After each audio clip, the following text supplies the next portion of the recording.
কি ভিউ ভাই! আসলে আমাদের জীবনের সমস্যা কি জানেন? আমরা কথায়, কথায় মায়ায় জড়িয়ে যাই। মায়া কাটানোর একমাত্র উপায় হলো ভ্রমণ করা। তাই বন্ধুরা আজকে চলে এলাম কানকি ধাম। আজকের এই ভিডিওর মাধ্যমে আমি কানকি ধাম সম্পর্কে পুরো ডিটেইলসে আলোচনা করব। প্রত্যেকটা মন্দির ঘুরে, ঘুরে দেখাবো। তাহলে চলুন কথা না বাড়িয়ে আজকের ভিডিওটি শুরু করা যাক। যাত্রার শুরুতে আমাদের যে বিষয়টা লক্ষ্য রাখতে হবে তা হলো মন্দিরের পবিত্রতা রক্ষা করা। এই জন্য আমরা গেটের সামনে জুতাগুলো খুলে মন্দিরে প্রবেশ করব।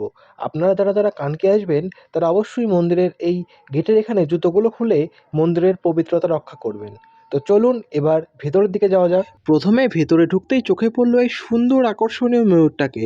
এরপরে চলে এলাম একদম গণেশ মূর্তির সামনে। ভিডিওতে কেমন দেখা যাচ্ছে তা আমি বলতে পারবো না, তবে বাস্তবে মন্দিরটা জাস্ট অসাধারণ। এরপরে ফাইনালি আমরা কানকি ধামের যে মেইন মন্দির সেই মন্দিরে প্রবেশ করছি।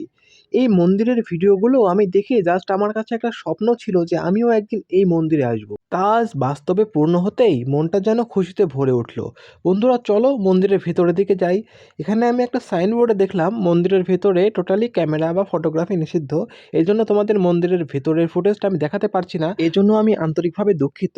মন্দিরের মধ্যে প্রতিমা দর্শন করে জাস্ট মনের মধ্যে একটা আলাদাই অনুভূতি কাজ করছিল। এবারে যেন মনটা জাস্ট শান্তিতে ভরে উঠলো।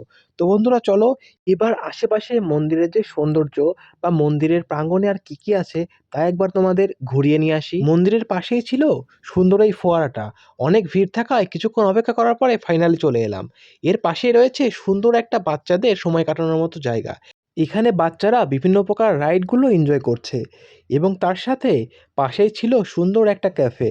এখানে আপনারা এসে চা, বিভিন্ন প্রকার স্ন্যাক জাতীয় খাবার খেয়ে আপনাদের ক্ষুধা নিবারণ করতে পারেন। এরপরেই সামনে আমি আরও একটা মন্দির দেখে মন্দিরের ভিতরে তবলাটাকে দেখে আমি জাস্ট আকর্ষণ অনুভব করে কাছে গেলাম। তবলাটা ছিল জাস্ট চোখে পড়ার মতো এবং একটা ঘন্টা দেখে বাজিয়েও নিলাম। এরপরে বন্ধুরা এই মন্দির থেকে বেরিয়ে সামনের ফুলবাগানগুলোকে দেখে ফুলবাগানের পাশে একটু সময় কাটানোর জন্য একটা সুন্দর জায়গা দেখে আমি আর দীপক বসে পড়লাম।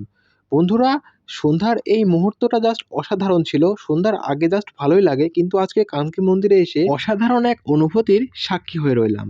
বন্ধুরা কানকি মন্দিরটাকে রাতের বেলা দেখতে কেমন লাগে এটা দেখতে হলে নেক্সট পর্ব দেখতে কিন্তু ভুলো না। নেক্সট পর্ব নিয়ে তোমাদের মাঝখানে ফিরছি খুব তাড়াতাড়ি।